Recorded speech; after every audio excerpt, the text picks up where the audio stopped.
Daily recap India में आपका स्वागत है। दोस्तों, एक युग का अंत हो गया।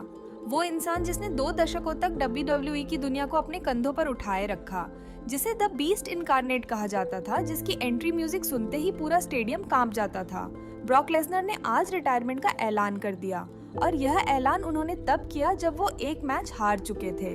तो सवाल ये है, क्या यह सच में ब्रॉक लेसनर का आखिरी दिन था WWE में, या यह भी एक बड़ा स्टोरी लाइन है?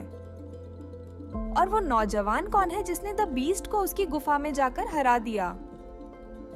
रेसलमेनिया 42 का नाइट 2 हुआ और यह रात WWE के इतिहास की सबसे यादगार रातों में से एक बन गई। ब्रॉक लेसनर का मुकाबला ओबा फेमी से था। ये ओबा फेमी वही राइजिंग स्टार हैं जिन्होंने NXT में अपनी एक अलग पहचान बनाई है। मैच के दौरान ओबा फेमी ने ब्रॉक लेसनर को हरा दिया और यह कोई छोटी बात नहीं थी। ब्रॉक लेसनर वो नाम है जिसने जॉन सीना को हराया, दी अंडरटेकर की रेसलमेनिया स्ट्रीक तोड़ी, रोमन रेंस को बार-बार चुनौती दी। मैच खत्म होने के बाद ब्रॉक लेसनर माइक लेकर रिंग में आए। वहां उपस्थित हजारों फैंस के सामने उन्होंने कहा कि यह उनका आखिरी WWE मैच था। उन्होंने ऑफिशियली रिटायरमेंट अनाउंस की। यह मोमेंट लाइव था, अनएक्सपेक्टेड था और पूरी रेसलिंग दुनिया में तुरंत वायरल हो गया। इसी रात का दूसरा बड़ा मैच था पेंटा का चैंपियनशिप डिफेंस। पेंटा, जिन्हें पेंटा एल ज़ेरो मिएदो के नाम से भी जाना जाता है, उन्होंने अपना चैंपियनशिप रिटेन किया। नाइट 2 में 2 बड़े मोमेंट्स आए, एक लेजेंड का जाना और एक नए चैंपियन का टिके रहना। अब बात करते हैं कि यह खबर क्यों मैटर करती है, और सिर्फ रेसलिंग फैंस के लिए नहीं, बल्कि उस हर इंसान के लिए जो स्पोर्ट्स और एंटरटेनमेंट को थोड़ा भी फॉलो करता है। पहली बात, ब्रॉक लेसनर का करियर सिर्फ रेसलिंग तक सीमित नहीं था। वो UFC के भी हैवीवेट चैंपियन रहे हैं। एक ऐसा एथलीट जिसने 2 अलग-अलग कॉम्बैट स्पोर्ट्स में शीर्ष स्तर पर काम किया, वो आसानी से नहीं मिलता। उनका जाना एक ऐसे एरा का अंत है जिसमें WWE का प्रोडक्ट ग्लोबली रिकॉग्नाइज्ड हुआ था। दूसरी बात, ओबा फेमी की जीत एक बहुत बड़ा कल्चरल मोमेंट है। ओबा फेमी नाइजीरियन ओरिजिन के हैं और अफ्रीकी बैकग्राउंड से आने वाले इस एथलीट ने एक ऐसे लेजेंड को हराया जिसे कभी हराना इम्पॉसिबल माना जाता था। यह WWE के नए डायरेक्शन की तरफ एक स्ट्रॉन्ग सिग्नल है कि कंपनी अब नई जनरेशन को पुश करना चाहती है। तीसरी बात, भारत में WWE का फैन बेस बहुत बड़ा है।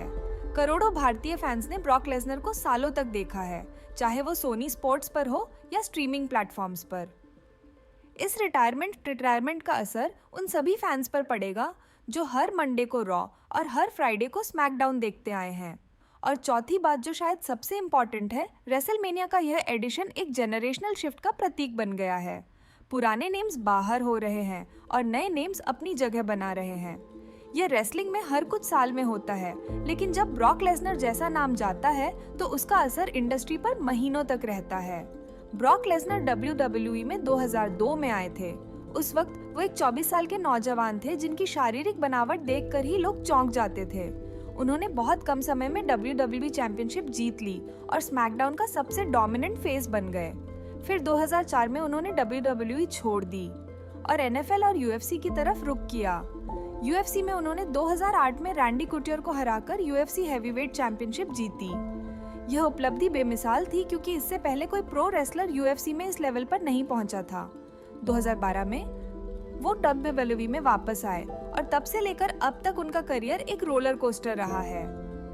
उन्होंने CM पंक को हराया, जॉन सीना को हराया एंड 2014 में द अंडरटेकर की 21 साल पुरानी रेसलमेनिया अनडिफीटेड स्ट्रीक को खत्म किया।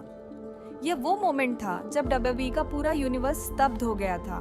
ओबा फेमी की बात करें तो वो नाइजीरिया में पले बढ़े और अमेरिका आकर रेसलिंग में आए।